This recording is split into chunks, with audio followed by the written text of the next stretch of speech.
大家好，欢迎收看生活小猫小姐。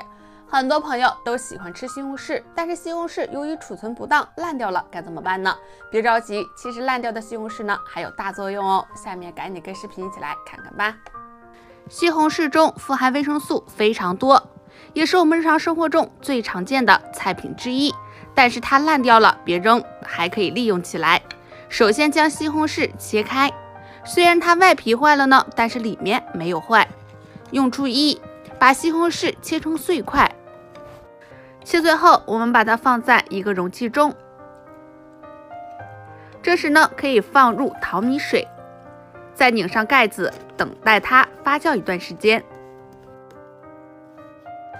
等它发酵好后呢，把水倒出来，倒在一个喷壶内，然后再加入清水稀释。用这个发酵好的水呢来浇花，具有非常好的营养，家里的植物呢会长得更加茂盛翠绿。爱养花草的朋友呢，不妨可以试试哦。用处二，我们可以看到烂掉的西红柿里面的种子都是完好无损的，可以将种子挖出来，放在土里埋好。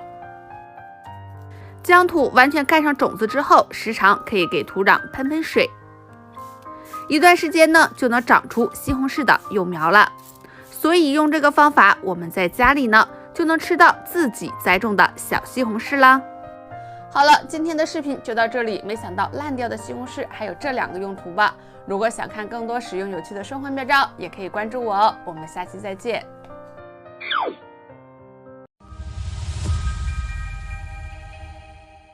大家好，欢迎收看生活小猫小姐。我们在煮米饭的时候都会用到电饭锅，每次使用电饭锅的时候，清洁也很重要，特别是清洁这三个地方。清洁过呢是既省电又卫生，下面赶紧跟视频一起来了解一下吧。电饭锅每天在煮饭的时候都会用到，但是很多人清洗的时候只是清洁表面，这样是不干净的。其实这几个地方呢一定要清洁。第一个地方呢就是排气孔，我们在煮饭的时候，水蒸气都会在这里排出来，长时间下来呢就会累积很多污垢，所以我们把它取下来之后擦一擦里面。然后第二个要取下的部位是打开盖子，电饭锅盖的内侧。我们在煮饭的时候，饭汤都会粘附在盖子上，取下来可以看到里面藏了很多的污垢。把排气口和内侧盖取下来是需要清洗的。那么水中加入白醋，再倒入小苏打，把要清洗的零件呢放在水中。白醋可以起到一个软化污垢的效果，而且可以杀菌。小苏打清洁能力强，所以用它浸泡一会儿，刷一刷，污垢通通下来。清洗过后呢，是不是非常干净呢？看看洗过的水是太脏了。第三个地方呢，就是电饭锅的底部，这个发热盘。那么它用久了呢，上面就会积攒着很多的污垢，这些污垢如果不清洁，就会影响它的导热性。所以我们可以用一块海绵，倒上少许的白醋，再倒上少许的白酒，用这个海绵去擦拭底部，轻轻的一擦就可以将污垢全部擦下来。看看太脏了，然后将它晾干即可，这样就不会影响锅的受热，省电又干净。最后要把清洗过的部分零件安回去，这样电饭煲彻底干净，使用的更放心哦。一定要认真清洁。好了，今天的视频就到这里，所以我们在使用电饭锅的时候，一定要清洁这三个地方哦。看完视频赶紧分享给朋友和家人吧，让更多人知道。我们下期再见。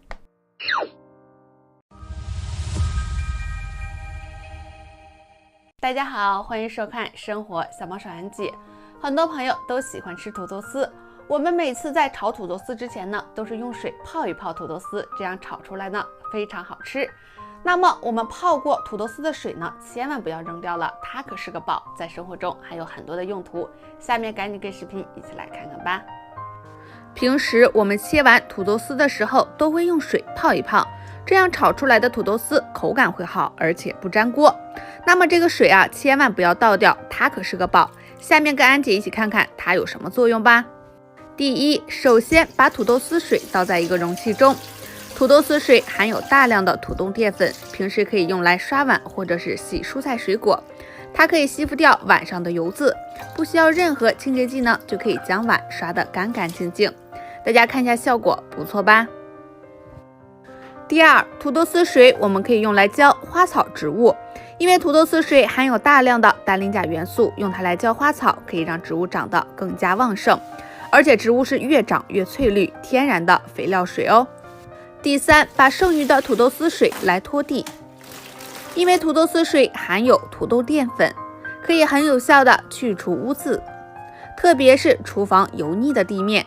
那么土豆丝水呢，可以更好的去清洁了。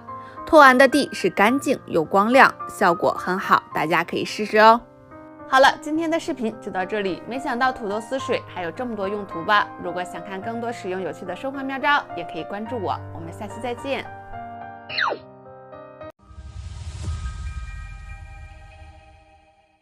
大家好，欢迎收看生活小猫手安姐。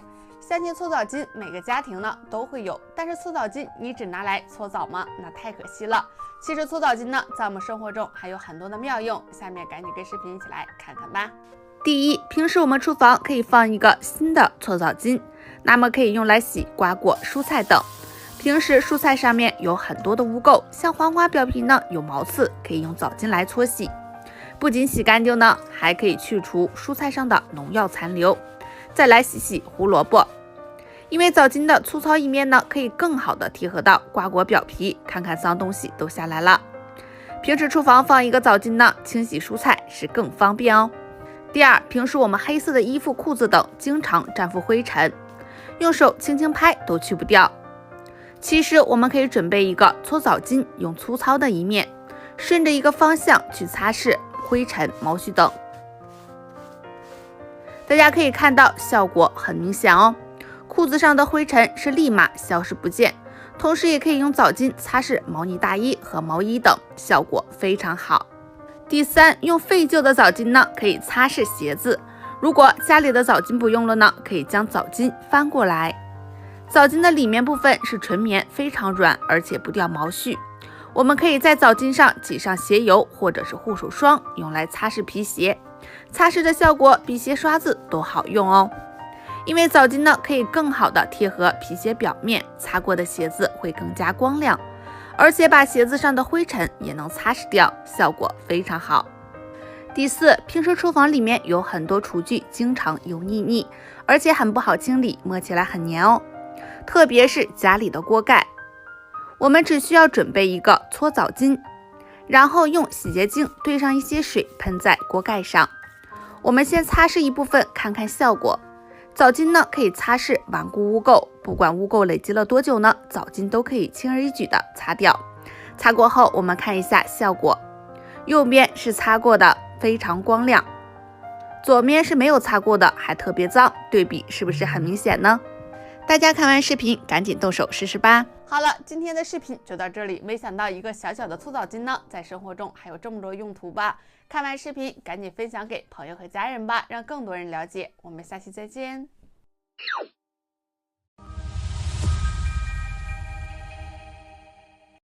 大家好，欢迎收看生活小猫手安姐。平时我们看到好看的景色呢，都想用手机拍下来记录，但是太远的又看不清，该怎么办呢？其实我们手机里自带一个望远镜功能，打开它呢就可以看得非常清晰，赶紧跟视频一起来看看吧。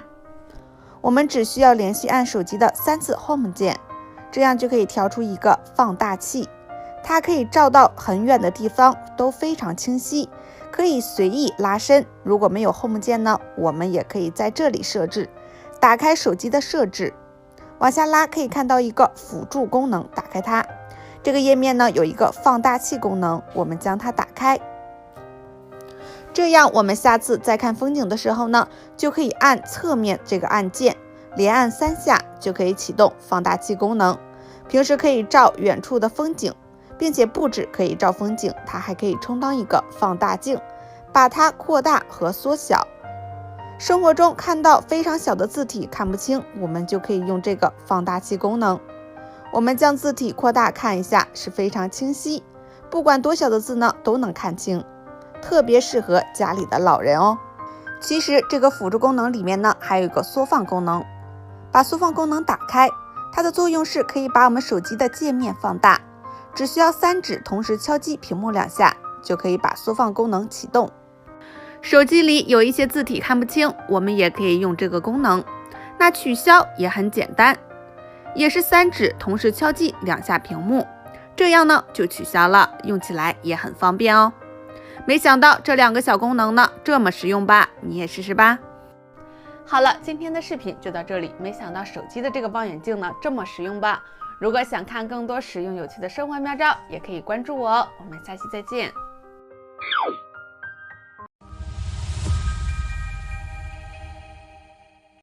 大家好，欢迎收看《生活小猫小安姐》。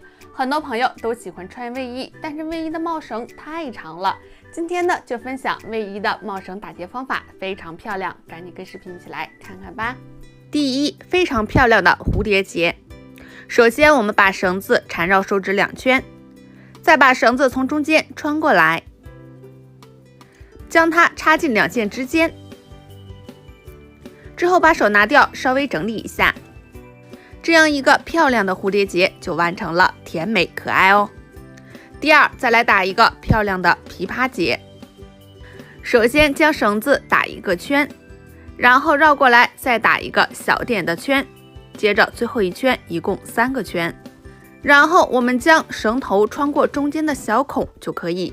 整理一下，这个完美的琵琶结就完成了，简单又好看哦。第三，南瓜结。首先将绳子对折，然后将绳子缠绕另一个绳子上面，缠大概12圈，再将头绳呢穿进小口，轻轻拉绳，最后缠绕1圈穿进来即可。整理一下，我们这个南瓜结就完成了，很漂亮哦。第四，小麦结，看起来跟小麦一样漂亮。首先我们先绕一个大圈，然后编小辫一样编下来，编好后我们整理一下就可以了，简单又漂亮哦。好了，今天的视频就到这里。这个卫衣抽绳打结的方法大家学会了吗？是不是非常漂亮呢？看完视频赶紧分享给朋友和家人吧，让更多人知道。我们下期再见。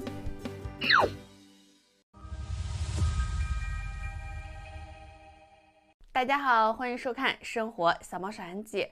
大米是我们生活中主食之一，但是很多人觉得买回来的大米呢不好吃。其实呢，我们在挑选大米的时候也是有注意事项的。那如何辨别是新米还是陈米呢？那赶紧跟视频一起来了解一下吧。买大米时，我们一定要看它的包装。其实，在包装的标签上就可以知道是不是优质的大米。第一，看产品标准号。如果大米袋上有产品标准号呢，并且符合国家标准的好大米，大家就可以放心的购买。米袋上的标准号一般分为 GPT-1354，这就是国家标准推荐的好大米。如果米袋上没有标准号，就不要买。其实不只是 GPT-1354，除了它还有4种顶级好米。一、产品标准代号 GPT-19266，这类米是五常大米。2、产品标准代号 GPT-18824，这类米呢就是盘锦大米。3、产品标准代号 GPT-20040，这类米呢就是方正富硒米。4、产品标准代号 GPT-22438，这类米呢就是真正的元阳黄金腈。这4类标准号呢就是优质的顶级好米。那包装袋上没有标准号，千万不要购买，很有可能就是劣质米。第二，看产品标准号以外呢，还要看外形。如果米粒发黄、残缺或者灰尘覆盖呢，这说明就是陈米，不建议大家购买，因为口感不好。另外，米粒上有横裂纹，说明是爆腰米。爆腰是指大米在干燥过程中出现极热现象，米粒像爆开一样，这样的米呢，营养价值低，而且不容易煮熟。第三，看一下大米的硬度。品质好的大米蛋白质含量高，透明度好，而且像坚硬的石头。如果大米一捏就碎，米粒雾蒙蒙的，说明是劣质的大米，不建议大家选购哦。所以不管是袋装大米呢，还是散装的大米，大家一定要认真的挑选，这样才能挑选到优质的大米哦。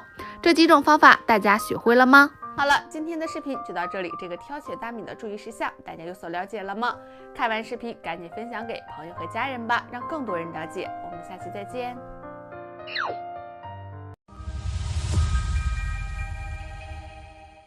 大家好，欢迎收看生活小猫小安姐。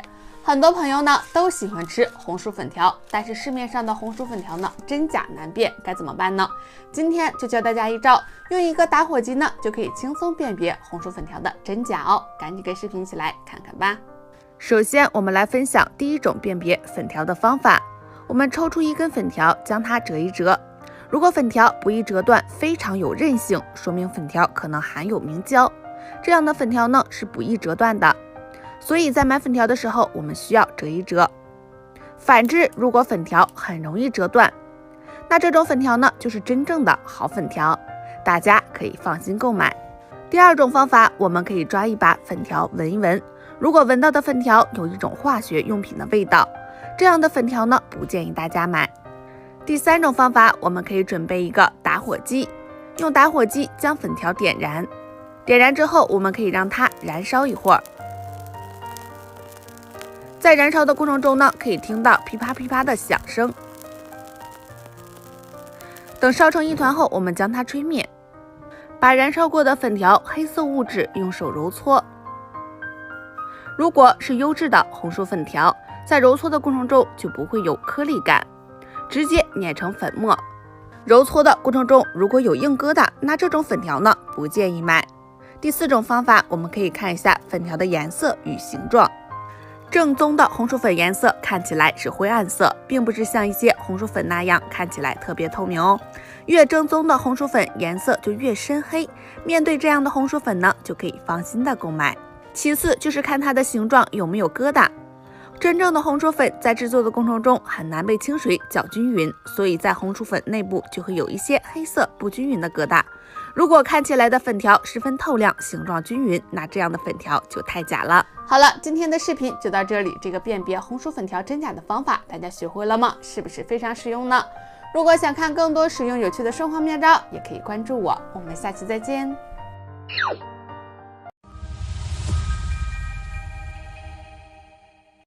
大家好，欢迎收看生活小猫小安姐。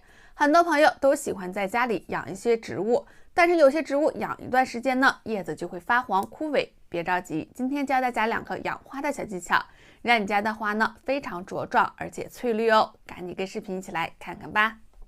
大家都知道，我们养花的时候都是需要花肥，其实我们没有必要买花肥，用家里常见的这2样呢就可以做天然肥料。第一是鸡蛋壳。平时煮完鸡蛋，剩下的鸡蛋壳呢，我们不要把它扔了。首先，我们将鸡蛋壳放在温水里进行清洗，不清洗干净呢，很容易滋生细菌。清洗后，我们把它捞出来，再垫着一层纸，将鸡蛋壳敲碎。敲碎之后，我们将它暴晒，然后就可以利用了。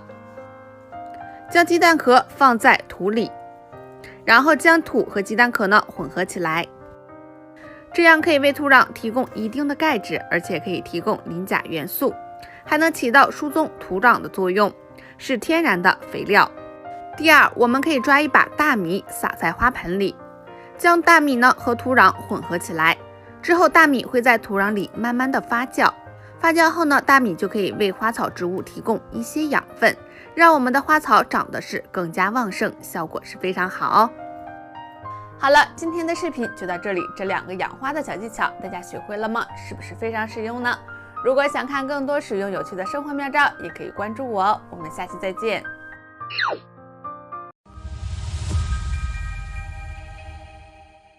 大家好，欢迎收看生活小猫小安姐。很多朋友在做菜的时候都喜欢加一些蚝油，不仅提鲜呢，而且营养。但是在使用蚝油的时候也是有注意事项的，特别是以下的3点哦。下面赶紧跟视频一起来了解一下吧。第一，适量使用。很多朋友觉得调料使用的越多，那对于饭菜的味道提升的也就越多。其实这个想法是不正确的。平时做饭的时候加入少量的蚝油就可以达到提鲜。另外，糖和味精呢都属于调味品，所以不宜和蚝油同时放，多加就是属于多此一举了。第二，不能乱存放。平时使用的蚝油呢不能放到高温的地方。而且开盖使用后呢，一定要放冰箱冷藏，这一点很多人都在做错。因为蚝油遇到高温呢，很容易变质，而且其中的营养也会减少。长期放在高温的情况下导致变质，那吃了对我们身体就会有影响哦，是非常不利的。第三，不要长时间加热。有的朋友不知道蚝油应该什么时候放最好。其实放蚝油的最好时机呢，是应该在临出锅之前放上适量的蚝油。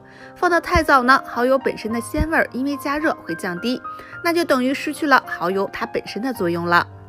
另外，挑选蚝油的时候也是有注意事项的。一，要看它的配料表。真正的蚝油最重要的成分是蚝汁，如果在这个配料表中连蚝汁都没有，不建议购买了。二，看颜色。购买蚝油时，我们将蚝油瓶倒立过来观察，如果瓶子底部颜色发黑或者发暗，说明蚝油的品质比较差，含多种的添加剂。优质的蚝油颜色呈红褐色，所以在瓶底的部分呢，我们就可以观察蚝油的品质。三，看挂壁情况。拿起蚝油瓶转几圈，观察瓶壁上是否有挂上的蚝油，如果没有的话，说明添加剂过多或者是稀释了。有挂壁的情况呢，那就是优质的蚝油。在使用蚝油和挑选蚝油的时候都是有注意事项的呀，大家一定要了解。好了，今天的视频就到这里，所以在使用蚝油的时候一定要注意这3点哦。看完视频赶紧分享给朋友和家人吧，让更多人了解。我们下期再见。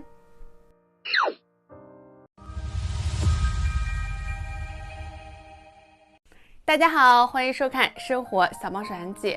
很多人都有理财的习惯，大部分人呢都会将钱存到银行定期，虽然安全靠谱呢，但是也有注意事项。下面赶紧跟视频一起来了解一下吧。随着现在的生活水平提高，不少朋友把钱存到了银行定期存款。如果你办理了到期自动转存，而且银行存款利率也没有在改变的情况下，那么我们完全没有必要担心。因为自动转存会将你的存款直接进入下一个存款周期，进行重新计算，这样这份钱呢就可以一直放在银行，让它继续执行下一轮的定期存款。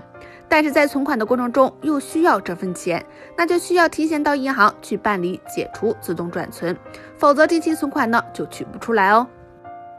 另外，银行利率如果上升了，我们又办理了自动转存定期存款，这时该怎么办呢？那最好的解决方法是把钱提前取出，然后将这份钱呢重新存一下，才能享受更高的存款利率。如果说我们的定期存款没有办理自动转存，那么银行账户的钱呢就不会受到任何影响，到期了银行就会把你的钱从定期变为活期。但是活期利息呢和定期利息相差很大，最好提前要做好安排，以免亏损了利息。另外，大家去银行存钱呢，一定要注意这2点，否则钱是很难取出来。第一，防止存款变成保险。我们去银行的时候，经常会遇到工作人员推销保险，这些保险呢，听起来非常诱人，不仅有分红险，还有万能险等等。如果不小心错办成了保险，那利息不但没有多少，而且还有可能减少本金，所以大家一定要注意。第二，防止存款变成理财。去银行存钱的时候，工作人员就会介绍各种理财，听起来利息非常高。如果经不住诱惑呢，把存款变成了理财，那钱就会很难取出，因为这种理财一般都是长期的，甚至是高风险的理财产品，所以不要盲目理财，以免造成损失哦。好了，今天的视频就到这里，理财的注意事项大家有所了解了吗？看完视频赶紧分享给朋友和家人吧，让更多人了解。我们下期再见。